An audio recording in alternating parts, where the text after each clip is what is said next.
এরপরের প্রশ্ন, শায়েখ কোনো জানাজার খাট দেখলে নাকি দাঁড়িয়ে যেতে হয়, রাসূল সাল্লাল্লাহু আলাইহি সাল্লাম নাকি দাঁড়িয়েছেন, এ কথা কি সত্য? জি। এরপরের প্রশ্ন, মৃত ব্যক্তিকে কবরে রাখার সময় কোন দোয়া পড়বে?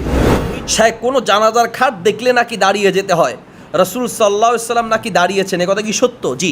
রাসূল সাল্লাল্লাহু আলাইহি সাল্লাম জানাজার খাট দেখে তিনি দাঁড়িয়ে গিয়েছেন এবং বলেছেন, ইদা রাআইতুমুল জিনাজা, যখন তোমরা ইদা রাআইতুমুল জানাজা, যখন তোমরা জানাজার কোনো খাট দেখবে, ফাকুমু, তখন তোমরা দাঁড়িয়ে যাবে।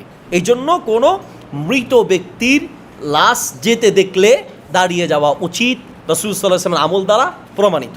রাসূল সাল্লাল্লাহু আলাইহি ওয়াসাল্লাম দাঁড়াতে বলেছেন। এই জন্য কিন্তু এটাকে আবার কেন্দ্র করে কোনো ব্যক্তি এসেছে, যেমন স্যারেরা স্কুলে ঢুকলেই ছাত্ররা কি দাঁড়িয়ে যেতে হয়, এই যে দাঁড়িয়ে সম্মান জানানোর যে পদ্ধতি, এটা ইসলাম সমর্থন করে না। মৃত ব্যক্তির খাট দেখে রাসূল সাল্লাল্লাহু আলাইহি ওয়াসাল্লাম দাঁড়িয়েছেন এবং তিনি দাঁড়ানোর জন্য বলেছেন, সেই হিসেবে দাঁড়ানো যেতে পারে।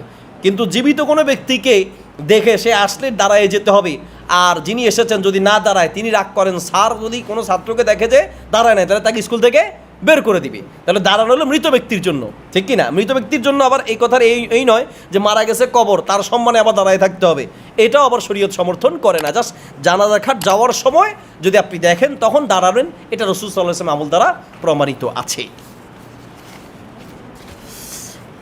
এরপর প্রশ্ন, মৃত ব্যক্তিকে কবরে রাখার সময় কোন দোয়া পড়বে?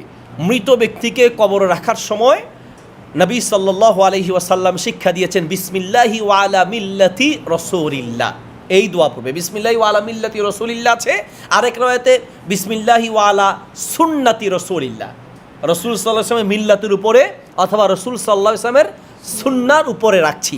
এখান থেকে আমাদের একটা শিক্ষা নেওয়া উচিত।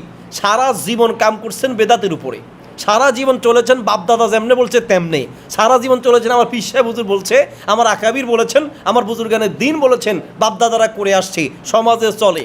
আর কবরে রাখার সময় বিসমিল্লাহি ওয়া আলা সুন্নতি রাসূলিল্লাহ হইল। তাহলে এখানে আমরা না, সারা বাংলাদেশের সব হুজুর মিলেও যদি বিসমিল্লাহি ওয়া আলা মিল্লাতি রাসূলিল্লাহ বলে, আর আপনার জীবন যদি চলে আলা বিদাতি আলাল বিদাতের উপরে চলে, তাহলে সুন্নতে রাসূলিল্লাহ বলে কোনো কাজ হবে না। বুঝতে পেরেছি? এই জন্য নিজের জীবনটাকে, ওই যে মরার পরে সোজা হয়েছি, হুজুর একটা তাবিজ দেন যেন আমার জামা একদম সোজা হয়ে যায়, দাও একটা হাতে দিয়ে এক বাড়ি দিবেন, আপনার জামাই যখন ঘুমাবে মাথার উপরে জোরে সোরে একটা বাড়ি দিবেন, আপনার জামাই সোজা হয়ে যাবে। কি কোন আমার জামাই তো মরে যাবে, মরার পরেই তো সোজা হবে, মরে গেলে তো সোজা হয়ে যাবে। তাই এইরকম আমরা মরার পরে সোজা হই। আমাদের দেশে মরার পরে সোজা বানায়, মরার পরে সোজা বানায় লাভ নাই, মরার আগেই সোজা হতে হবে।